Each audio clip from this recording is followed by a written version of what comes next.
o aquel que ya emprendió, pero no sabe cómo gestionar una empresa, porque a nadie le enseñan cómo crear, cómo emprender o cómo desarrollar una empresa. Esa es la magia, y por eso yo creo que...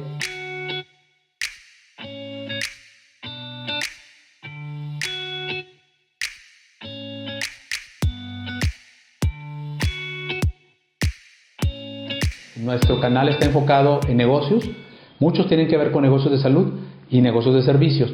Platícame por favor brevemente quién eres, Jesús, por favor. Ok, vale, pues los que me conocen, mi nombre es Jesús Rivas, nací en Venezuela, ¿okay? Toda mi carrera, digamos, profesional de universidad, etcétera, la hice en Venezuela, Universidad Central de Venezuela, y por temas ya, digamos, económicos y, digamos, un poco de inseguridad en mi país para aquella fecha, salí. Sí. Fue, de alguna manera, yo como venezolano ni siquiera sabía que había una migración. Los venezolanos, para mi época, yo nací en el 69, tengo 54 años, no sabíamos qué era migrar. Recibíamos inmigrantes. Así crecí yo. Sí. Así crecí yo. Y cuando llego, salgo de Venezuela, voy a Panamá, creo empresa. El tema tecnológico, ¿qué es lo que yo hago? Me gradué en la universidad, Ciencias de la Computación, pero me interesó mucho el lado comercial de la computación. Okay. En Venezuela tuve la gran fortuna, el beneficio de que me recluta una empresa americana que distribuye software específico, y comencé 12 años, de entre 12 y 14 años, de una consultoría latinoamericana.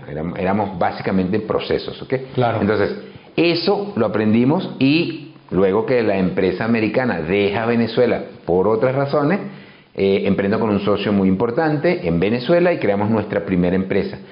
No sabíamos qué era crear empresas en aquella época, eso es 2006, de hecho en Venezuela así se llama, el grupo empresarial se llama ESOF. Y comenzamos entonces bueno, ya en Venezuela hay un momento en que no se puede hacer más negocios directamente del tipo de tecnología completo. Bueno, lo hacemos en cualquier parte del mundo, porque eso es parte del negocio digital. Es correcto. Luego ahora, pues ya hemos emprendido en otros países, y entrando ahora en México en 2019-2020 es donde me encuentro que este proceso hermoso que utilizamos para empresas también lo podemos hacer para emprendedores y para personas que ya tienen una empresa iniciando. ¿Okay? Enseñar un poco de que a través de los procesos digitales puedes crear esa velocidad, y quizás no te tardes tanto, como en mi caso, 16 años para desarrollar empresas, sino que lo hagas en menos tiempo, con mejores herramientas. Y bueno, la internet ahorita no es la misma de hace ni siquiera 5 años, pero cuando yo empecé, la internet pues hace 20 años era otra cosa, ¿no?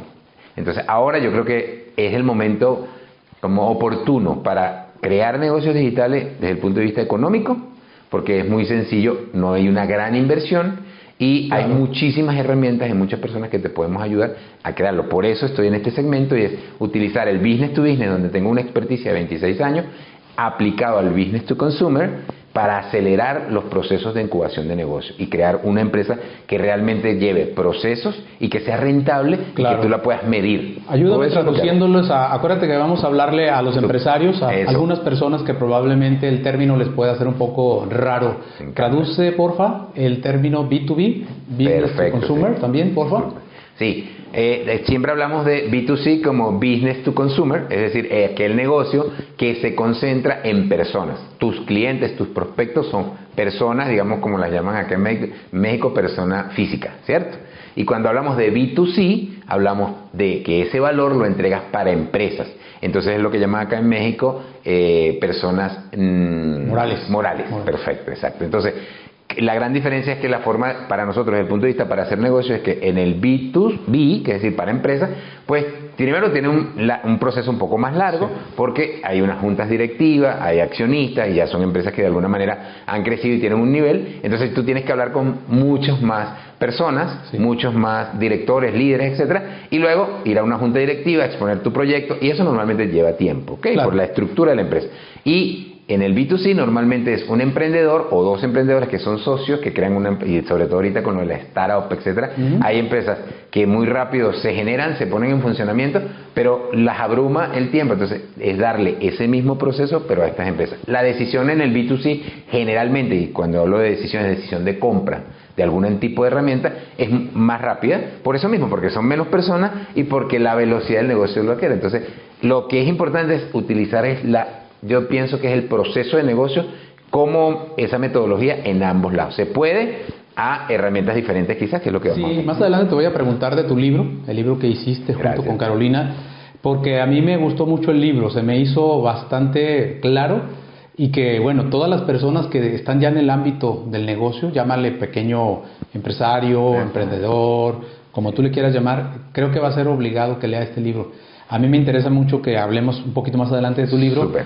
Inclusive me atrevo a que hagamos que esta sea una dinámica donde yo quisiera comprarte unos libros para que podamos obsequiar estos libros a las personas que yo creo que les sean de utilidad, de valor. Vale. Pero este canal, en este momento, lo que va a hacer es generar mucho valor. Super. Si yo, igual que tú, hubiéramos tenido en nuestras manos este libro cuando empezamos, creo que hubiéramos tenido menos tropezones. Sí, ¿estás de acuerdo? Totalmente. Nos hubiera ido mucho mejor, pero pues qué bueno que está ahora sí el libro, claro. Y qué bueno que vienen muchos jóvenes y a gente que no tan joven. Ayer tú y yo estuvimos en un evento y no había, había gente joven, pero había gente no tan joven. Claro. Y eso está muy bonito, está muy interesante. Claro. Muy bien. Vamos a preguntarte algo que mucha gente no conoce el término. El ERP, el que es un sistema de informática. Ayúdame a traducir para el público que no es técnico, que no es ingeniero, ¿qué es el ERP? Platícanos, por favor. Básico, ok. Muy bien, chicos. Entonces, pues ERP lo primero es que es Enterprise Resource Planning, ¿ok? Un sistema de planeación de recursos de una empresa. Esa es la traducción. Ahora, no se paren en eso. Lo importante de las cosas no es conocer el concepto y el significado, porque para eso tenemos Google, ¿verdad? Aquí lo es cómo lo utilizas y cómo de alguna manera genera beneficios para tu empresa. Normalmente lo que hacemos es, tenemos un conjunto de procesos dentro de la organización y llamemos diferentes departamentos. Tenemos contabilidad, ¿ok? Y a lo mejor una empresa, como tú dices, de pequeños empresarios, pero aunque sean 2 o 3 personas, tienen que saber que el proceso debe existir. Debe existir un proceso de contabilidad, tesorería posiblemente, recursos humanos, ¿ok? Ventas, marketing y algunos otros más, algunos otros menos. Depende del nivel de madurez de ese empresario. Sí. Estos se deben organizar en procesos, es decir, ¿cómo hago una venta? Bueno, consigo un cliente, lo convierto, que es un prospecto, lo convierto a mi base de datos de clientes y lo comienzo a atender. Eso es un ejemplo muy sencillo. O estoy buscando clientes que los quiero convertir, pero son prospectos y los tengo que traer de algún lado. Generalmente ahora los estamos trayendo de internet, es la forma, y por eso hablamos de negocios digitales. Esos son procesos y una definición de 2 procesos rápidos. Ahora, ¿qué pasa en la mayoría de las empresas? Lo tenemos de alguna manera, y yo lo llamo así con todo respeto, desorganizado. ¿Por qué? Porque utilizamos un conjunto de herramientas informáticas. Puede ser Excel, puede ser Word, puede ser Google Sheet, lo que utilicemos como herramienta. Sin embargo, no hay una centralización planificada de esos recursos. ¿Qué quiere decir eso? Que no están en un solo sitio. Si son 3 o 4 personas en la empresa, no pueden acceder a un solo sitio donde encuentren la información. Comúnmente mis estudiantes y las personas a los que le damos consultoría tienen las mejores herramientas informáticas, pero no son centralizadas, entonces la información no está allí. Y no saben cómo sacarle provecho, es decir, cuántas ventas tienes, cuántos clientes has convertido de la venta, del marketing a la venta, etc. Entonces, estos procesos no generan resultados. El ERP te ayuda a centralizar, ¿okay? A automatizar y a extraer resultados muy buenos de tu plataforma. Tú al ERP es el que le vas a preguntar cuántas ventas hubo, cuál es el porcentaje de conversión, la contabilidad cómo va, se hizo el cierre del 15, se hizo el cierre del 30, envié los reportes al banco, no los envié. Esta información está centralizada y ahora sí le vas a poder tomar provecho. Por eso el ERP es sumamente importante desde el principio. Una vez que estableces los procesos, debes automatizar. Establece el proceso de venta, lo automatiza. Establece el proceso de contabilidad, lo automatiza. Venta, nómina, recursos humanos. Y la idea es que esa planeación va integrada, conectada. Lo que haces en venta se refleja en marketing. Lo que haces en contabilidad se refleja en facturación. Esas cosas tienen que estar integradas y para eso es este sistema. Muy sencillo, chicos, no se compliquen. Lo importante es que las personas que tienen empresas muy grandes saben que esto es necesario y ustedes que están comenzando también, y que busquen una herramienta para automatizar eso una vez que los procesos están configurados y diagnosticados. Eso sí, a mí me interesa mucho hacer el comentario de que antes era prohibitivo tener un ERP porque estaba consagrado para las empresas transnacionales, las automotrices, los laboratorios de medicamentos, era pensar en la NASA, cuando hablábamos de un sistema conectado. Correcto. Pero hoy todo ha cambiado. Totalmente. Y hoy los servicios de ERP son a la medida para un usuario, 2 usuarios, para empresas pequeñitas, que es la transformación total. Y eso a mí me ha gustado mucho, porque sí, los primeros ERPs a mí me encantaron cuando yo los vi y estaba yo empezando mis negocios. Yo decía, bueno, eso lo voy a tener cuando sea enorme, ¿no? Cuando realmente esto ya facture muchísimo. Y hoy, como bien dices tú, no es el caso. ¿No? Ahora con un usuario, 2 usuarios, 3 usuarios, el ERP es modular. Los que nosotros vamos a recomendarles, porque aquí tenemos también una sorpresa, Jesús. Acuérdate que vamos a hacer algo muy padre con las personas que nos están siguiendo. De hecho, en el evento que hicimos ayer con el grupo que nos tocó liderear, hicimos obviamente nosotros una aportación de valor, que es el hecho de que van a utilizar, vamos a hacer que se registren obviamente para que tengan acceso a un ERP durante 30 días y nosotros los vamos a ayudar a que lo conozcan y lo dominen. Y de ahí ellos continúen, si gustan, pagando, porque esto es pago por evento. Y eso es lo que más me gustaría y lo vamos a ir avanzando un poquito más adelante en la charla, Jesús. Súper. ¿Te parece? Me encanta, me encanta. Jesús, primera pregunta sobre el libro. ¿Por qué escribes el libro? Sí, mira, el libro nace como esa consolidación de historias. El libro tiene mucha investigación. Carolina y yo pues somos egresados de universidad, trabajamos con método científico, hacemos investigación y tenemos mucha experimentación con personas que nos han buscado para que los apoyemos a desarrollar empresas. Así que nosotros con nuestra historia nos comenzó, ella por su lado, pues el tema de cómo una empresa familiar se fue a pique porque la cabeza, la persona, no estuvo, pues se fue. En este caso fue su papá y en algún momento escucharán esa historia. Y en mi caso es pues no saber emprender de alguna manera, no tener una guía, pero sí el deseo y la pasión. Y yo creo que al principio, ¿verdad? Esa pasión suple la falta de experticia. Entonces, ¿qué pasa? Creo la empresa, busco socios, estoy trabajando en diferentes países, incluso para aquella época, y tenía el tema de que yo emprendí, cuando me hice la pregunta, ¿por qué emprendí o por qué crear empresa? Bueno, porque me gusta disponer de mi tiempo. Siempre creí, antes de pandemia, en pandemia lo ratifiqué, que en tecnología en aquel momento se podía trabajar desde cualquier parte del mundo porque teníamos una red tan importante como Internet para hacerlo. Sin embargo, eso se potenció al N1000 en pandemia, porque desde mi casa, como muchos de nosotros nos tocó, yo atendía toda Latinoamérica. Entonces me di cuenta que sí era posible y no era solamente factible, era una obligación hacerlo. Para mí en este momento, el empresario que esté solamente en un sitio físico, creo que está pidiendo oportunidades de negocio. Entonces, cuando me doy cuenta de eso y me siento de alguna manera atado a una oficina, me siento atado a un lugar físico, comienza, digamos, en mí mismo, falta de congruencia. O sea, yo a mis clientes, que son, gracias a Dios, de empresas grandes, que están por toda Latinoamérica, las trato de esa manera. Un tiempo estoy en un país, así estoy en otro país y puedo ir y les comento, se puede hacer. Pero si yo no lo estoy haciendo, no soy congruente.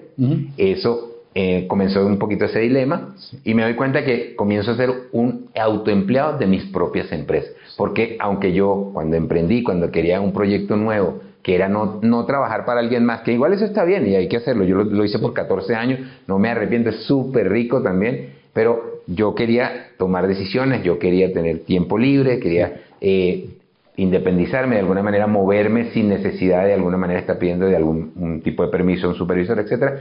Pero ya en mis empresas tampoco lo podía hacer. Era el socio mayoritario, era el director. Exacto, entonces, oye, algo no está bien. Y me di cuenta que normalmente había caído en una trampa que yo creo que todos se deben dar cuenta de, es el autoempleo. Eso no está mal. No. O sea, yo pienso que todas las personas pueden tomar su propia decisión. Por ejemplo, si tú quieres trabajar una cultura organizacional, yo pienso que entre los 3 y los 5 años de tu proyecto está súper bien, porque tienes que llegar temprano, tienes que estar allí, tienes que ayudar a las personas y permear tu cultura. Eso es importante. Sí. Pero ya llega un tiempo en el que tú debes delegar eso, porque ya queda permeada la cultura organizacional que viene de los fundadores o del fundador, y ya luego tú puedes abrirte para hacer algo. Y por eso tiene la parte del libro es el por qué crear mejores equipos de trabajo, el por qué crear equipos de liderazgo, el por qué crear una forma automática de generar prospectos, una forma automática de generar ventas a través de vendedores que son líderes. Entonces, de ahí nació, de esa incongruencia conmigo mismo de decir las cosas que yo no estaba haciendo. Y ahí está la historia. Fíjate que tengo un gran amigo y le mando un saludo a Esteban de Gives, está en Monterrey, tú lo vas a conocer pronto, que es también es un gran escritor y también es un coach de negocios. Perfecto. Y él obviamente se refiere a que justamente tú haces una empresa pues para tener calidad de vida, para tener libertad. Y vamos a hacer probablemente un podcast con él pronto, pero fíjate que el nombre me gusta mucho. ¿Quién diseñó el nombre? Porque esa frase en México es al revés, tú lo sabes, el que tenga tienda, que la atienda. Totalmente. Y hay muchas frases, tú lo dices, y me gusta mucho cómo lo pones como en 10 o 20 frases, ¿no? Que es más o menos la misma idea, ¿no? Y que es lo que tradicionalmente en una familia de negocio te dice, no, espérame, tú tienes que estar al frente o esto no va a funcionar, ¿no? Así los es. Mitos, ¿no? ¿Sí son los mitos? Sí. ¿Eso lo tienes en un capítulo inicial? Sí. De hecho, lo que hacemos es contar nuestras historias, de dónde viene, igual con Carolina, y uno de los temas es, gracias, digamos, es una bendición para mí poder viajar por Latinoamérica, conocer varias culturas, porque aunque hablamos un solo idioma, nuestros dialectos son diferentes. Y ya sabes que hay palabras que se nombran diferentes, sentidos de palabras diferentes. Pero hay algo que creo que nos han enseñado a todos, y es que aquellas personas que tenemos el deseo de emprender o de hacer algo por nuestra cuenta, pues montamos un negocio, o sea, y ese negocio puede tener el nivel que sea. Sin embargo, las personas que incluso no la tienen, porque por ejemplo en mi caso mi familia, mi papá fue comerciante, pero digamos tenía una empresa transaccional, no había un edificio, un local, etcétera. Pero todos estamos acostumbrados en Latinoamérica, en un gran porcentaje, a que el que tenga tienda, que la atienda. Y incluso dice, y si no, que la venda. Esa es la otra parte. Exacto, esa es la otra parte. Entonces, pues, hay una unión entre lo que a Carolina también le enseñaron sus papás, porque pues era una empresa familiar, y en la empresa familiar definitivamente es así. O sea, tu papá te enseña que tienes que estar en la tienda, y bueno, ahí ya tú sabes muchos chistes por allí sobre eso, etcétera. Muchas... yo creo que bromas que se hacen sobre el tema. Pero lo más importante es que cuando creces con eso, es lo que nosotros no hacemos consciente. Y creemos, de hecho esto es un tema de liderazgo, un tema de desarrollo personal, que aquello que nos dice un papá, que aquello que nos dice un profesor de la universidad, y aquello que nos dice una persona que tiene autoridad o que de alguna manera nosotros reflejamos en ello esa autoridad, pues solo le hacemos caso, porque de nuestra generación es lo que yo digo y punto. Sí, ¿verdad? Sí, yo creo que venimos muchos de allí, y qué bueno que lo estamos aprendiendo y que lo hicimos consciente, porque por ejemplo ya a mis nietos, que son de lo más hermoso que puedo tener, pues ya yo no los crío de esa manera, no ayudo a esa crianza, porque ya sé que así no funciona. O sea, hay cosas en que hay que hacer caso, pero también hay reglas en las cuales uno tiene que comenzar a decir, oye, ¿será que esto es así o no? Y de ahí viene el tema. Nos dimos cuenta que 80-90% de las personas que están en un autoempleo, como Carolina y yo, porque como te vuelvo a repetir, es una historia particular propia de la que aprendimos. Están en el mismo tema, por tener eso en su cabeza, porque fue lo que nos dijeron, y no solamente los papás, sino también algunos empresarios tienen esa mentalidad. Y como te digo, si lo quieres hacer y tú quieres estar en tu empresa las 14 horas, está bien, no pasa nada. Solo que aquel que no quiere tenga una forma de hacerlo. Claro. Entonces dijimos, no, esto hay que darle la vuelta. Y darle la vuelta es el que tiene tienda, que no la tienda. Ahora es aprender cómo hacer eso para que la tienda siga generando resultados, que es lo que todos queremos. Es correcto. Voy a hacer un spoiler porque al final del libro, el último capítulo, pero tienen que leer todo el libro. Obviamente este libro a mí me gustó mucho, es muy práctico, es muy fácil de leer, y creo que, bueno, la parte que hoy tenemos en esta entrevista que tiene que ver con la sistematización o con la parte de tecnología, por llamarle también de alguna manera, pues viene en el último capítulo, ¿no? Sí. Entonces, bueno, obviamente, insisto, vamos a obsequiar algunos libros y les voy a pedir que lo lean y que lean todo el libro, pero yéndonos un poquito, porque acuérdate que la parte que creo que como ustedes confeccionaron el libro está muy bien, porque pudieras leer cualquiera de los capítulos, porque no tiene hasta cierto punto un nexo con el otro, sino que se puede leer indistintamente. Exacto. La parte de por qué tú crees que los empresarios sufrimos mucho cuando tú dices, ok, me convencieron, voy a invertir, voy a poner sistemas, voy a poner tecnología, y tengo un amigo que me dice, sabes de que a mí me fue muy mal. Invertí, pagué, pero no lo sé usar, no lo puedo usar, nada más me conflictué con mi gente y regresamos al Excel, o regresamos a papel, a hacer cosas manuales. Platícanos tu experiencia de por qué la implementación de un ERP, yéndonos a ese tema, fracasa. Sí, mira, en mi experiencia, porque yo vengo también de esa guardia donde esas implementaciones se hicieron en empresas muy importantes, y era lo mismo que sucede en una empresa pequeña. Sí.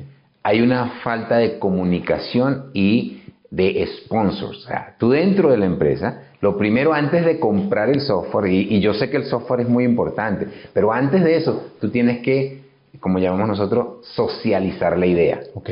Primero, me gusta el término socializar la idea, me gusta. Sí, súper, y lo usamos, yo lo aprendí en Colombia, pero sí, realmente es explicar a las personas, digamos, que son directivos, que están dentro, que tienen la cabeza. Si son 3 personas, bueno, se reúnen esas 3 personas. Si son 10, debe haber una persona líder o 2 personas líderes de esas 10 personas. Creo que ya hasta aprendimos que hasta 7 personas. Eso me encantó aprenderlo, sí, porque a veces uno peca por desconocimiento. Pero en este caso, esas personas tienen que socializar la idea. ¿Qué pasa? Estamos teniendo desorden y ser conscientes como somos en la vida. A veces nos da pena como directores de empresa decir, oye, tengo un problema en desorden organizacional. O sea, yo mismo tengo un desorden porque no, estoy tratando de organizar las cosas, pero no las encuentro. Si yo no reconozco eso, porque me da pena con mi par, o a lo mejor hay alguien que me está evaluando y entonces, es que me va a votar por eso, y ya ahí comienzan los problemas, porque no estás siendo consciente de dónde estás fallando tú. Y si tú fallas como líder, eso se va a permear hacia abajo. De acuerdo. Entonces, primero, esa comunicación. Y el líder, ¿no? Claro. De la cabeza.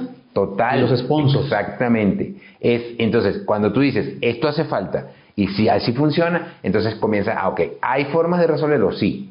Y entonces, ¿dónde te vueltas y buscas? ¿Cuál de las que tengo para automatizar me va a evitar el desorden? Va a ayudar a, sobre todo, medir. Porque una de las cosas con las empresas es que no estamos midiendo. Y no medimos en las empresas porque no nos medimos nosotros.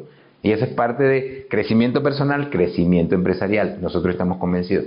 Listo, entonces, eso es uno de los primeros. Falta de comunicación, sí. Si no hay un buen sponsor, y normalmente deben ser aquellos inversionistas o directores responsables de la empresa, sí, y que bajen esa línea y que se encarguen de decirle a la persona de contabilidad, oye, debes ajustarte a este sistema. Puede ser complicado para ti porque nunca lo has utilizado, pero bueno, hay que empezar a trabajar y darle el tiempo necesario para que se desarrolle, porque una sistematización, un proceso no es de la noche a la mañana como cualquier proceso, y si tú le das tiempo, comunicas correctamente y tienes el liderazgo y los sponsors adecuados, yo creo que los proyectos dejan de fallar y comienzan a ser rentables y generar los resultados que tú buscas en la empresa. Platícanos de una anécdota que tú tengas, de una implementación que tú digas fue la más rápida, la más bonita. Si tienes que omitir el nombre de esas personas, por favor, platícanos esa experiencia que tú digas, la implementación fue la que más me gustó, fue la que más aprendí, fue la más bonita, la más significativa. Cuéntanos alguna historia de ese tipo. Vale. Sí, como todo proyecto tecnológico, tengo varios, pero yo creo que el más bonito está como entre los comienzos del emprendimiento, porque de alguna manera las empresas, cuando les vende una marca grande, los líderes de las empresas, los directores, etcétera, pues compran esa autoridad de que está de alguna manera certificado por una empresa internacional, sí, que tiene un software y que lo puedes implementar. Eso me pasó muchas veces. ¿Qué pasa? Estaba el tema de que cuando compras una marca, como por ejemplo tú quieres un vehículo que te lleve de esta esquina al puente, sí, ese, del punto A al punto B, pues tú puedes comprar un Ferrari, sí, o puedes comprar, y no por un Volkswagen, cada quien tiene un segmento, sí, pero con ambos tú puedes ir al mismo sitio y hacerlo. ¿Qué pasa con el tema de tecnología? Hubo una moda entre los 90 y los 2000, 2010, donde tener la mejor herramienta más costosa era, yo lo pienso como una moda, y que ya nada más por comprar esa herramienta tan costosa ya tengo resuelto el tema. Y resulta que en las implementaciones nos dimos cuenta que es diferente. Mientras más comunicado estaba, funciona. Entonces, cuando yo entré en procesos o en empresas, y sobre todo una empresa incluso de gobierno, pero muy bien liderada, sobre qué es el proceso, qué es lo que ¿fue en una de gobierno? Sí, en una de gobierno. Qué interesante. Sí. Por eso te digo, en mi época entre el ¿En 2006, Colombia o en dónde fue? Ese lo trabajé en Venezuela. En Venezuela, qué interesante. Sí. Son empresas de gobierno muy bien organizadas, porque tenían personas que trabajaban en procesos. ¿Y qué hacían? Lo primero, divulgación del proceso. ¿Y a quién fue a la primera persona que tú tuviste que convencer en esa organización? Porque si es grande, de gobierno, ¿por qué puerta tocaste? Porque es un buen consejo, porque las personas te dicen, oye, es que en el B2B, en el empresa a empresa, el área de compras, el área de sistemas, el área de contabilidad, el director, los dueños, ¿en qué puerta tocaste primero? Si se puede saber, claro. No, sin problema, no te preocupes. Básicamente, ese es uno de los consejos que podemos dar. Normalmente, cuando trabajamos con el B2B y tenemos experticia tecnológica, siempre vamos a tocar la puerta en tecnología. No está mal, si lo estás haciendo así, no hay problema. Pero ¿qué pasa? Tecnología no es más que un ente que soluciona problemas internos dentro de la organización. Y a veces todo lo quieren resolver solo con tecnología. Entonces, de allí parte la idea de comprar los mejores software. Y está bien, pero mi ejemplo en este caso creo que tiene que ver con mucho éxito, porque fuimos a las áreas que adolecían, que tenían la necesidad. Oye, aquí tengo un tema gubernamental. De alguna manera es una empresa de gobierno, pero quiere enseñar a las personas a que tienes que tener una certificación, es decir, tu código, y tiene mucho que ver con cómo programas el código y qué orden te da eso. Entonces, yo le voy a decir a todas las instituciones que tienen que organizarse y su código debe cumplir con estas normas. Son normas gubernamentales. Pero yo no las puedo exigir a esas instituciones si yo primero no las conozco, Y como son normas que son gubernamentales, pero vienen, digamos, de todo lo que es estándares, entonces ellos decían, ok, vamos a aprender de estándares. Que fue, ahí estuvimos en un proceso de investigación y desarrollo del proceso. Ahí no, o sea, por 6 meses nosotros de alguna manera estamos haciendo consultoría de entender Primero, claro, porque no llegar y usa eso. Exactamente. Cuando entendimos esos procesos y cómo era ese estándar, que normalmente son OSI, alguna metodología específica que usen. En este caso, una vez que lo entendimos, entonces, ya tengo cuáles son los requerimientos. A nivel internacional hay 12 requerimientos, pero en Venezuela con 6 es suficiente en este momento. Entonces, ¿qué hicimos? No nos fuimos a hacer 12 procesos que no eran necesarios, sino que hicimos los 6 pragmáticos que se debían hacer en el momento. Eso ya nos dio una diferenciación total, porque mientras otras instituciones estaban haciendo 12, 14 procesos, nosotros solamente 6. Y esos 6 los buscamos. Entonces, una herramienta no era la más costosa, no era, digamos, la más utilizada, pero era la que esos 6 procesos podían mapear rápidamente. Y entonces, conociendo el proceso, haciendo esa investigación de 6 meses, la implementación fue a partir de 90 días, ya teníamos los primeros resultados. Ahí aprendí conceptos como victorias tempranas, por ejemplo. Oye, entonces, digamos que esa experiencia es 6 meses en todo la parte inicial del proyecto, en el diagnóstico. Diagnóstico, investigación, desarrollo y como el cuadre de todo para utilizar la tecnología. Y en el tema de ejecución, ¿cuánto se tardaron? Para los primeros resultados, 90 días. Pues no es mucho. Sí, no, y el proyecto fue escalado en 4 módulos de 90 días. Y en los primeros 90 días estábamos dando resultados. Lo siguiente fue ajuste. Ya en ese momento estamos hablando un poquito ya de iteración ágil, ¿no? Que es un modelo que eso es lo que significa que las implementaciones se hacen muy rápido. Y por supuesto vas a obtener resultados que llamamos victorias tempranas o resultados pequeños de alguna manera, pero que van a dar dan vistazos, dan un buen resultado y que son como las áreas más importantes de la organización. Y en los 4 módulos, ya después de esos 90, en un año teníamos ese proyecto bastante avanzado. Otras instituciones todavía estaban haciendo con los mejores software 12 procesos y no sabían si era el 1, si era el 2, si era el 3, y nosotros incluso, como te digo, nos olvidamos de muchos, pero por eso, porque hubo un tiempo de divulgación, de implementación, desarrollo del proceso. Jesús, ahora platícame la peor historia de terror que dices, pero ojo, acuérdate que ahí aprendemos mucho. Claro. Entonces, platícanos, por favor, ¿cuál fue ese momento que dijiste, no puede ser? Sí, yo creo que dentro de todo el tiempo más complejo es cuando estás trabajando, estás desarrollando, tienes un proyecto bueno y de alguna manera no lo puedes poner en implementación después de mucho tiempo porque hay cambios. Cambios que no dependen de ti. Por ejemplo, un cambio de economía, un cambio de gobierno, un cambio. ¿Y eso te pasó? Sí, definitivamente. Y yo creo que es lo peor porque al final los temas de que un software no funcione o que deje de funcionar en algún momento y que de alguna manera hay un centro que está parado y hay presión, se pueden resolver, porque no es más que software o tecnología. Sí. Y lo importante es que tú estés dando la cara y haciendo. Pero cuando no lo puedes hacer, aunque sabes que es el mejor proyecto, aunque sabes que te tomaste el tiempo, las personas están listas, ya lo tienes para salir, pero te paran porque la economía de alguna manera no tiene la vistosidad que necesitabas en ese momento para que salieras, y entonces es un tema de influencia. ¿Qué haces tú ahí? No, primero yo creo que es la negación, ¿no? Yo creo que nos pasa a todos, es la negación. O sea, ¿cómo me puede estar pasando esto? Además, con inversiones no solamente mías, porque normalmente cuando yo invierto en un proyecto tecnológico, invierto y convoco a las personas, pero yo no puedo convocar, yo soy muy en ese aspecto no puedo convocar a hacer inversión en algo que yo no estoy invirtiendo. Definitivamente. Interesante. Entonces, primero eso. Segundo es en qué punto estoy para de alguna manera retroceder, nosotros lo llamamos un backup del proceso, y poderlo hacer. Pero sí, fueron tiempos de negación. Luego, pues de asimilación. O sea, mira, esto está pasando, algo tenemos que hacer, porque definitivamente cuando es eso, cada día que tú no pones en producción, llega un momento en que tú generas una tecnología, generas un proyecto que va a ser rentable en determinado momento y le pides la paciencia a los inversionistas para que, oye, este tiempo es y el inversionista está bien porque sí, yo puse mi dinero ahí, porque llega un momento en que cada día que te retrasa en un proyecto como en uno de construcción, en uno de tecnología, pues estás perdiendo dinero, y no solamente es tu dinero, es el dinero de los inversionistas, que es lo más grave. Al final, realmente, cuando uno es inversionista, empresario, pues apuesta porque las cosas van a salir bien, pero puede que en algún momento no salgan, y eso me pasó.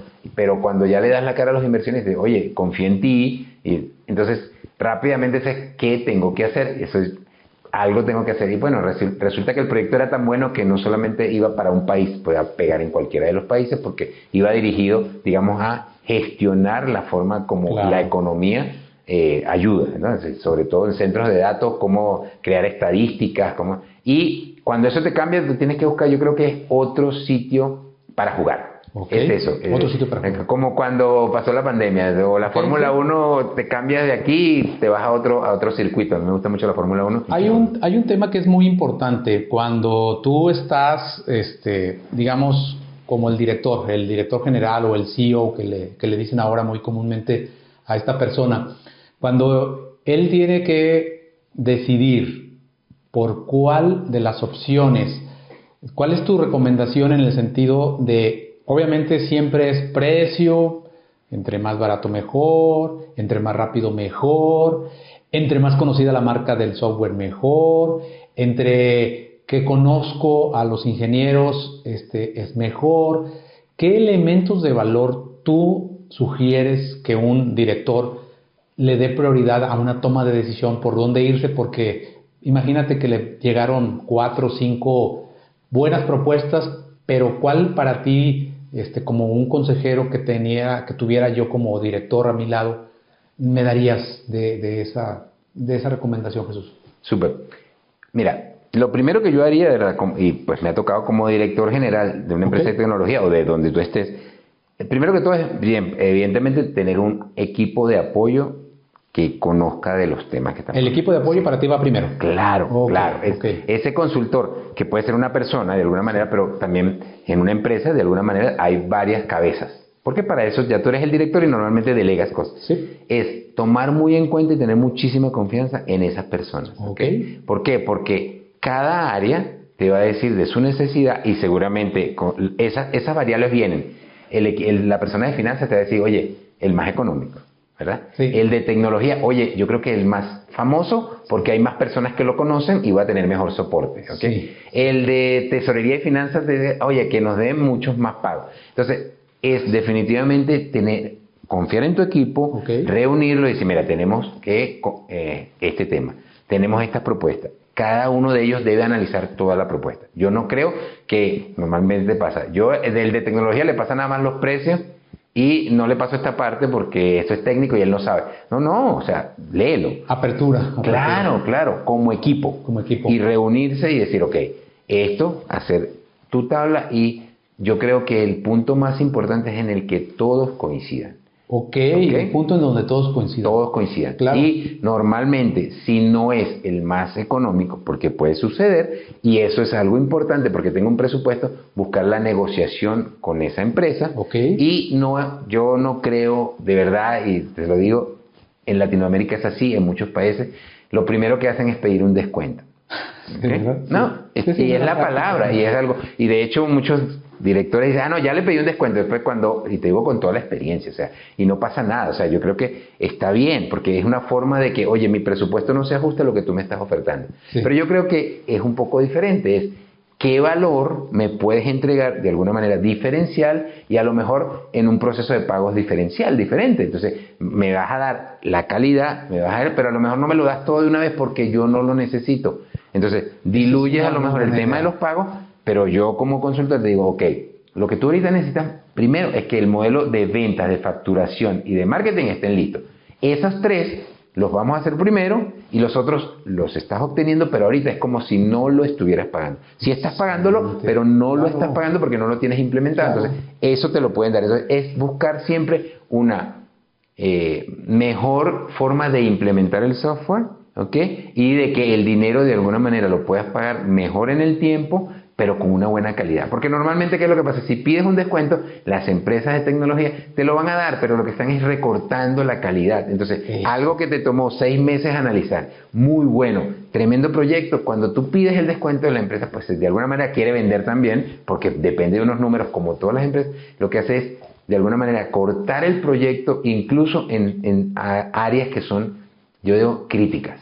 Entonces, ese es un punto. Y si la decisión... Muy buen consejo. Te lo agradezco, Jesús, me parece un gran consejo. Gracias. Voy a regresar un poquito al libro. Yo creo que este libro tiene que tener una continuación, ¿no? Obliga a que sigas ampliándolo. Cuando tú presentaste el libro, yo vi ese episodio, me gustó mucho. ¿Qué parte crees que hizo falta platicar, Jesús? Que hoy dijeras, es que eso no me lo preguntaron o yo no lo pude exponer. Que tú digas, hoy lo voy a platicar. Sí, yo creo que el trabajo del libro no era como antes, o no sé, pero yo concebía que un libro era una obra terminada para muchas personas, en literatura quizás, pero yo creo que en el área de negocios y sobre todo en este ámbito tecnológico de tendencia, porque de aquí en adelante esto es lo que va a hacer que la empresa ya lo es, pero lo va a hacer mucho más, ¿ok? Entonces, de hecho, las cosas que quiero comentar han venido de retroalimentación de personas que ya han leído el libro. Y eso me gusta mucho porque se ve que no es una obra terminada, es un documento vivo en el cual estamos trabajando. Totalmente. Entonces, por ejemplo, el tema son dos cosas que a las personas les ha gustado y que nos están pidiendo que profundicemos. Primero, hay muchos libros de técnicas y de estrategia, hermosos, mucho mejores que los nuestros quizás, internacionales. Y hay muchos libros de mentalidad y de cómo una persona se prepara para asumir retos, para evitar miedo, para tener abundancia, todo eso. Pero se ven como dos mundos separados. Y hasta que nosotros estamos investigando, hay pocos libros que hacen inclusivos los dos mundos. Claro. Entonces, ¿qué pasa? Las personas nos han pedido. Lo que más me gusta del libro es que primero te preparan en la mentalidad, nosotros llamamos mentalidad de empresario. Sí. Porque nosotros creemos que sin un desarrollo personal sostenido, personal como líder, como creador, como cofundador, no hay un desarrollo empresarial sostenido. De acuerdo. Como creemos en eso firmemente, en la primera parte de los libros que nosotros tenemos, vamos a profundizar en la mentalidad de empresario, ¿ok? Cómo un empresario se convierte en aquella persona que es responsable de asumir este reto, porque es un viaje hermoso, pero también de mucho compromiso. Sí. Aquí todo el mundo cree que está bien, tú vas a ser libre financieramente, pero después de un proceso de compromiso y de contratar líderes y de permear la cultura, eso no es sencillo, es un proceso. Y luego, la otra parte es administrar bien las herramientas, estas que te estoy diciendo, que son pues lo que hay mucho, cómo vender, pues hay mucha literatura, y entonces cómo trabajarlo, cómo hacer marketing digital, hay mucha literatura, ahora mucha más. Entonces el punto está en la combinación. Entonces sí vamos a sacar mucho más mentalidad de empresario, de hecho en eso se está basando nuestro próximo libro y nuestra mentoría. Excelente. Para que las personas digan sí lo puedo hacer, porque tú puedes hacer lo que sea, pero tienes que estar convencido de que lo puedes hacer. Quiero encadenar esto para que me platiques en qué consiste tu mentoría, la mentoría que ustedes dan. Claro. Platícanos un poco de esto. Sí. Bueno, básicamente lo que queremos es, con la experiencia de proceso, la mentoría va dirigida a emprendedores o personas que tienen una idea de negocio y que no están peleadas de alguna manera con dejar de ser empleados. Sí, porque está bien, es una de las cosas que quiero dejar muy claro. Si tú estás bien como empleado y quieres seguir allí, no pasa nada. Solo que hay personas que no están bien allí, que se sienten y les da miedo, ¿verdad? Sí. Dar el paso, claro. El salto de fe, porque muchos fracasan. Y yo lo que creo es que hay que revertir eso. El tema del fracaso es una parte. Hazlo lo más rápido posible. Fracasa lo más rápido posible y ya sabes cómo no se hace. Y sigues al siguiente nivel. Que eso no te detenga. Entonces, nuestra mentoría va dirigida al, primero, ese nivel. Prepararte como empresario. Análisis. Si es un empresario que ya tiene negocios, que ya está vendiendo y tiene resultados, hacemos una evaluación inicial, ¿ok? Y le decimos, ok, esto es lo que tienes. El siguiente paso es salir del autoempleo, porque tienes resultados, tienes una idea de negocio que te va a llevar a dar resultados, pero no te puedes encajonar en el autoempleo. Y ahí le explicamos primero lo que tienes que hacer en los primeros 3 años, 2 años y medio, depende de la madurez, y cuándo tienes que comenzar a soltar muchas cosas y delegar efectivamente. Y eso lo llamamos los 7 pasos para salir del autoempleo. Los 7 pasos para salir. ¿Y esta mentoría es 1 a 1, es en un grupo? ¿Cómo lo dan? Sí, inicialmente tenemos una sesión semanal, ¿okay? Sí. Con las personas, donde es una mentoría e indicamos los pasos a seguir. ¿Okay? Sí. Hay un portal en el cual tú generas y tomas de ahí la información para hacer los ejercicios y vas pasando en esos 7 pasos. Normalmente nos tardamos 1 o 2 semanas por paso y nosotros vamos expandiendo. Y siempre vamos 1 a muchos. ¿Okay? Porque es una mentoría, entonces entras en el canal, revisas la información, tienes un portal y con nosotros ves todo el tema de cómo vamos desarrollando, porque lo hacemos en vivo. Tenemos incluso de las personas que van un poquito más allá de la mentoría y contratan ya una consultoría que es totalmente válida. Y la gran diferencia, ya sabes que la mentoría, te digo cómo lo hice yo, cómo lo puedes hacer mucho más rápido y no cometas los errores que yo hice. La consultoría o la asesoría puede ser, lo hacemos o lo hacemos por ti. Pero hay una diferencia, digamos... Eso es clave entender la diferencia entre... Mucha gente confunde eso y me dice, oye, ¿por qué? Y pasa, y me encanta conversarlo súper abierto, porque ¿por qué si yo estoy en una mentoría contigo, porque tú no me haces mi plan de negocio?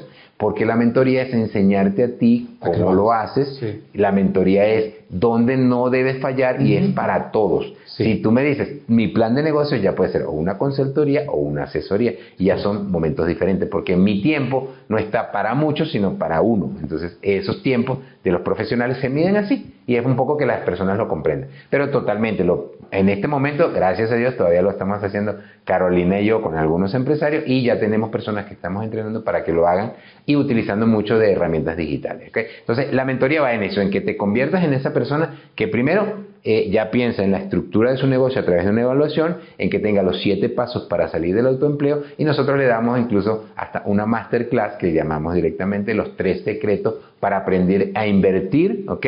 Y que tu empresa pase al siguiente nivel. Y el siguiente nivel es cualquier. Los 3 secretos para que tu empresa vaya al siguiente nivel. La gente piensa que el negocio está divorciado de la mentalidad o de quién eres como persona. Y eso viene, no sé si a ti te pasó, pero yo tenía jefes en empresas donde yo trabajé como empleado sin ningún problema, que me decían, tus problemas personales se quedan en la puerta. Y aquí vienes a trabajar. Si olvídate de todo, aquí eres otro. Y resulta que eso no se puede hacer, no es posible. En otros contenidos hablamos de eso. Por ejemplo, las personas me preguntan, y ya tú sabes, ¿por qué las ventas? Y resulta que la venta la está viendo las personas como un proceso donde tienes un producto, lo colocas en un sitio, te pagan por eso y te vas. Y nada más lejos de allí. La venta es quien tú eres. Porque las personas es quien tú eres. Claro. Exacto. Date cuenta, las personas más exitosas, y por eso tienes que tener ídolos a quien tú admires. Yo, en tecnología, ¿qué te puedo decir? Elon Musk, Jeff Bezos, Steve Jobs. O sea, ¿por qué? No es porque ellos, sino porque precisamente marcaron una diferencia. Y eso, cuando tú admiras, sigues. Y cuando sigues, aprendes. Y cuando aprendes, aplicas. Y cuando aplicas lo que estas personas, tienes resultados. Ojalá que sean de ese tamaño, porque te lo crees.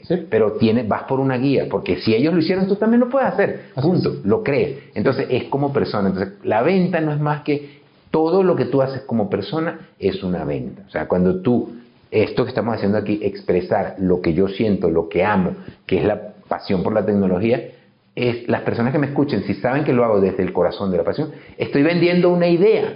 Solo que en este caso no está viendo como una transacción. Y cuando tú solo ves la venta como una transacción, estás mal. Tienes que ver la venta como un estilo de vida. O sea, sí. Porque vendes ideas, vendes imágenes. Cuando hablas, en mi caso, con mis nietos, que ya los estoy creando, lo hablo desde el corazón y de lo que siento. Y sé que la forma de influenciar en ellos no es diciendo lo que tienen que hacer como eran con mis padres, sino es influenciando por qué lo deben hacer y qué resultados pueden tener. Entonces, definitivamente la pregunta de vender, sí, es el acto de amor más grande del mundo. ¿Por qué? Porque haces algo que te apasiona y lo crees dentro, que es tan bueno que lo tienes que ofertar a otras personas. Si no, hay una frase que me gusta mucho que dice, es que si tú no lo haces estarías cometiendo un gran error porque es tan bueno que estarías siendo egoísta. Platícanos, si puedes, una historia que tú tengas de un cliente que aún conserves de los primeros, o el que tú dices, es que este cliente es un gran cliente, no porque, bueno, siempre es importante la parte económica, pero porque tú dices, él fue el primero que confió en mí y todavía sigue confiando en mí. ¿Tienes algún caso así, algo que tú me digas, este es mi mejor cliente, mi mejor historia? ¿Sí hay algo? Sí, de hecho. Cuéntanos. Te comenté en 2006, termino de trabajar para, digamos, la marca en la cual yo era un empleado, pues no me sentía así, pero era un empleado, porque trabajo como para mí mismo, y salgo, digamos, de alguna manera a emprender en conocimiento tecnológico. O sea, en el primer momento en lo que yo salgo, la marca me invita para que haga trabajo, pero no podemos de alguna manera vender licencias, porque hay un rango en las empresas de tecnología, muchos las pueden conocer, y en muchas empresas hay un rango. A mí me toca un rango raso al principio, yo vendía para una marca, pero ya ahora no estoy con la marca, estoy con mi propia empresa, y pues ¿qué puedo vender? Un conocimiento, porque ya yo era un consultor, pero me lo creí que no era la marca para la cual yo trabajaba, era mi persona. Era la persona. Entonces por supuesto, cuando trabajé en esa marca, bancos muy importantes del área financiera en Venezuela tenían los productos, y siguen teniéndolo algunos, de la marca. Y entonces yo voy, pero ya no voy a padrinar con la marca, y le planteamos, ok, entonces tú tienes el software, la marca no va a estar, pero nosotros te vamos a ayudar. Digo nosotros porque tengo socios importantes con los que emprendimos este hermoso camino, a los cuales le agradezco muchísimo por avanzar conmigo en este camino y seguir, ¿no? Porque la sociedad es como un matrimonio, tú lo sabes. Entonces, cuando vamos allí, ¿cómo podemos trabajar? Bueno, lo primero, cursos de adiestramiento. ¿Para quién? Para tu personal que usa esto, pero que ya no tiene el respaldo de la marca porque no está aquí, pero entonces tú tienes que respaldarte tú mismo. Entonces, ¿cuántas son las personas? Hicimos la selección de qué personas eran las indicadas, etcétera. Y la persona, pues, oye, es que eso mismo que tú me estás ofreciendo, ahora me lo está ofreciendo otra marca muy grande que compite con la tuya y quiere sustituir todos los productos. ¿Por qué? Porque aquella empresa se fue, ellos se quedaron y entonces ahora quieren hacer. Entonces, claro, nosotros estamos vendiendo conocimiento de esta marca, pues evidentemente para quitar un cliente iba a hacer cualquier cosa. Y nosotros, vuelvo al punto, no la creímos. Tú no tienes que invertir en un producto nuevo porque el producto está funcionando. Tienes personas que yo te estoy seleccionando y te estoy diciendo, confía en mí, esas personas tienen los skills y las habilidades para adoptar esa tecnología. Y nosotros te vamos a apoyar entrenándolos mejor para que hagan eso. Entonces, si tú inviertes este dinero, que el número X, no es lo mismo que inviertas 10X porque es una nueva filosofía. Quizás el proceso es igual, pero es otro producto, entonces tienes que adaptar. Entonces aquí te vas a tardar 6 meses y aquí te puedes tardar año y medio.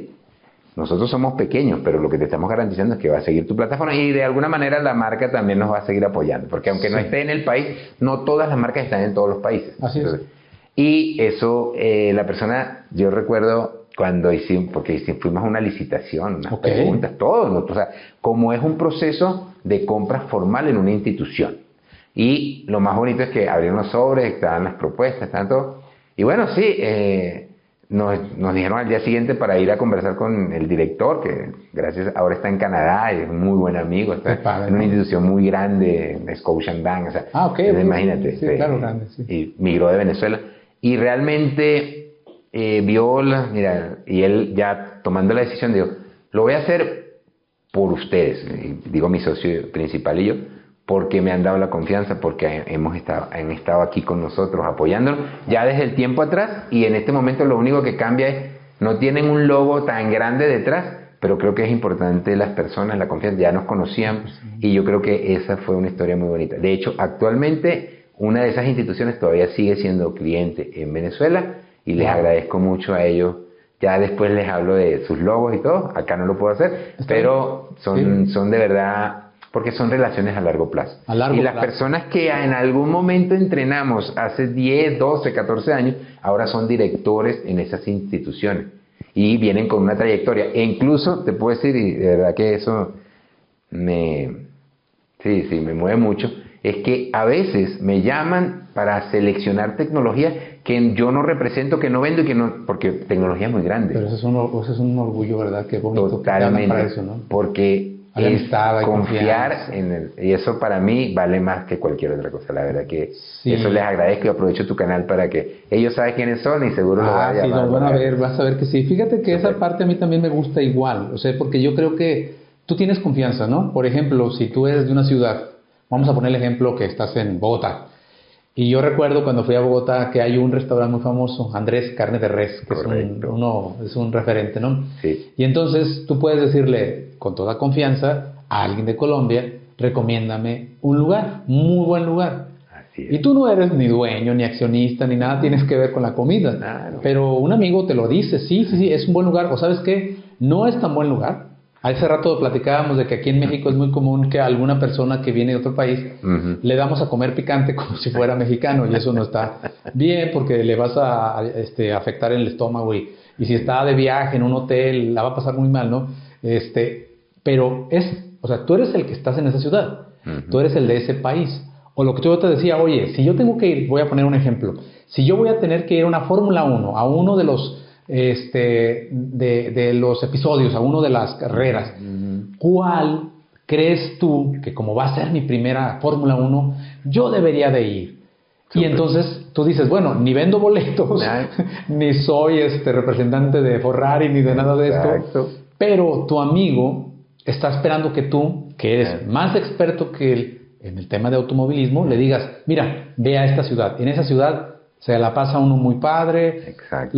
Los elementos que tú le des. Y acá es lo mismo, en tu área de expertise. Cuando te dicen, es que yo creo que tú eres la persona que me va a ayudar a tomar la decisión. Si o eso creo que es muy bonito. Esa me parece una gran reflexión, una gran anécdota. Me da mucho gusto. Yo creo que vamos a ir cerrando el episodio. Para mí esta parte me dio mucho gusto conocerte desde que tuvimos la primer, es buen evento, estábamos en una misma mesa, y fue interesante la dinámica que este amigo rápido inventó, ¿te acuerdas? Que él decía, recuerden el nombre de cada uno, ¿verdad? Recuerden el nombre de cada uno, y el que los diga más rápido, se elimina, gana. Se puso interesante, ¿no? Yo desde que te conocí, recibí de ti un rayo de energía, y recuerdo que tú te paraste y creo que fuiste el primero que dijiste, yo soy Jesús. ¿Sí, no? ¿Fue así? Sí, correcto. Sí, ¿verdad? Sí. Me gustó mucho tu energía. Digo que te lo dicen siempre, ¿no? Sí. Que transmites mucha energía, que se ve que eres una persona auténtica, que tienes el positivo siempre de frente. ¿Cuál es para ti el secreto de ser así? ¿Por qué decidiste ser así, Jesús? Sí. Bueno, comentaba un poco con Jorge también, lo he comentado en otras, básicamente es aprender a creérsela. Yo creo que es un punto importante. Definitivamente, pues siempre tienes un rasgo positivo de familia y tu contexto, cómo va creciendo. Pero cuando tú te crees realmente que puedes lograr lo que te propongas, definitivamente hay un antes y un después. Y eso hace que haya pasión. Por eso mis empresas se llaman pasión por la tecnología, porque eso fue lo que yo descubrí. Y además que es de pasión por la tecnología, es pasión por la vida. Sí. Porque hacer tecnología, trabajar en tecnología para mí es vivir. Sí. Igual vivir es tecnología. Como lo descubrí, y de verdad es una bendición, y desde ese momento comencé a trabajarlo, todo lo que va alrededor de conocer nuevas personas para hacer una relación, y sobre todo ahorita como está la tecnología, siempre me da esa retroalimentación. Sí. Entonces siempre me impulso y me reto cada vez más, porque siempre podemos ser mejores. Si me estoy creyendo mi proceso y hacia dónde yo quiero ir, como te digo, y quiero conocer a estos grandes, Jeff Bezos, etcétera, es porque estoy trabajando relaciones. Y yo sé que de alguna manera contigo, con todos, lo vamos a lograr. Y eso es aprender. Fíjate que tú lo estás diciendo, ¿dónde nos encontramos? En un centro de negocios donde todas las personas vamos a aprender. ¿Por qué? Porque queremos aplicar nuevas técnicas, porque gracias a Dios tenemos la bendición de ser exitosos. Porque ya con que yo respire, me levante en la mañana, ya eso es éxito. ¿Me explico? Claro. Pero además de eso, hacemos lo que nos apasiona, nos pagan por eso. Imagínate tú la bendición tan grande que tienes. Entonces tú dices, pero no te quedas ahí. Porque hay mucho más que aprender, hay mucho más que hacer. ¿Para qué? Para ayudar a otras personas. Porque lo que tú haces, tu mensaje no se te puede quedar dentro de lo que hablamos ahora. Entonces, eso me lleva a siempre replantearme la vida. Y de esos días difíciles, es lo que yo le decía, haces algo que te quita, es porque está en tu mente.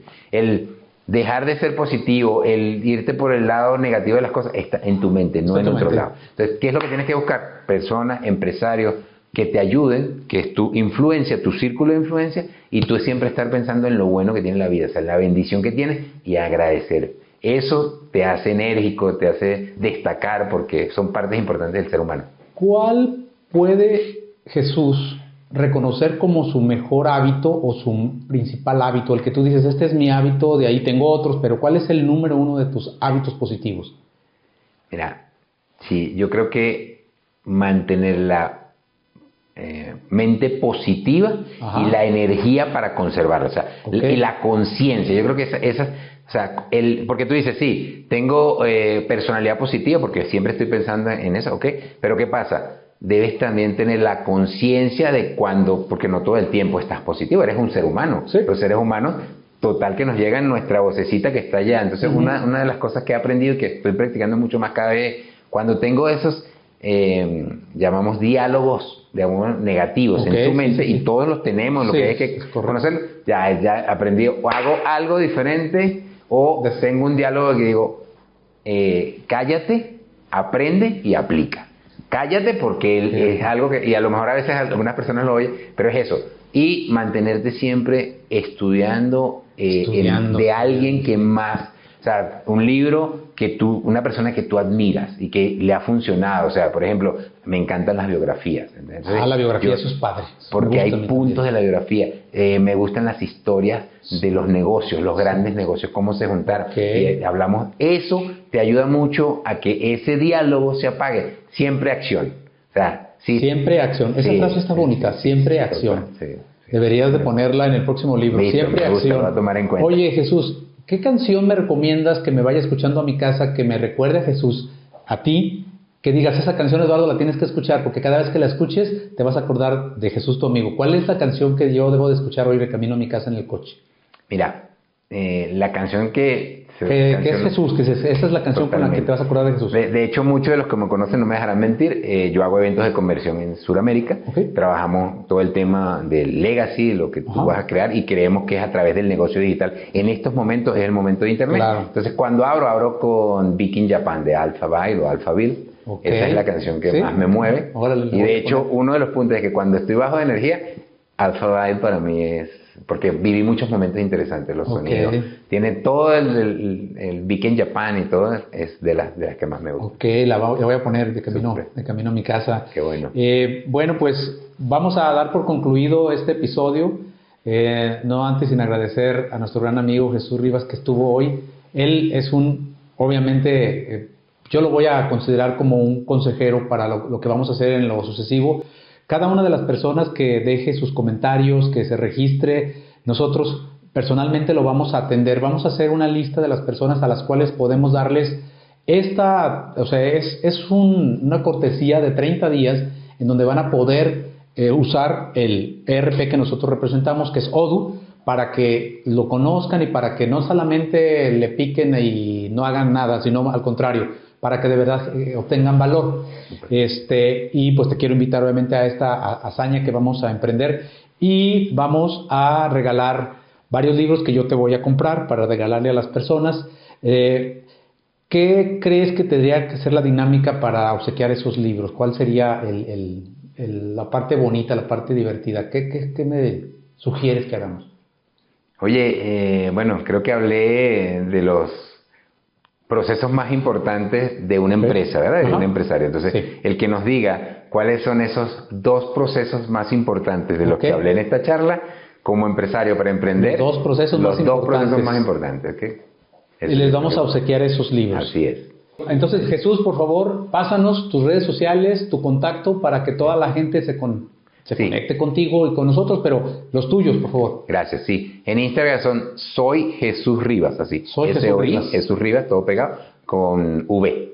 Y también en TikTok, igual, ¿ok? Esas son las 2 redes principales que estoy usando ahorita. Y cuando tengan el libro van a tener LinkedIn también, Jesús Rivas, allí me van a encontrar. Así que ahí vamos a estar apoyándolo, ¿ok? Muchas gracias. Super. Gracias. Suscríbanse a nuestro canal. Pues Jesús, nuevamente gracias. Y gracias a ustedes por acompañarnos. Súper, gracias. Gracias.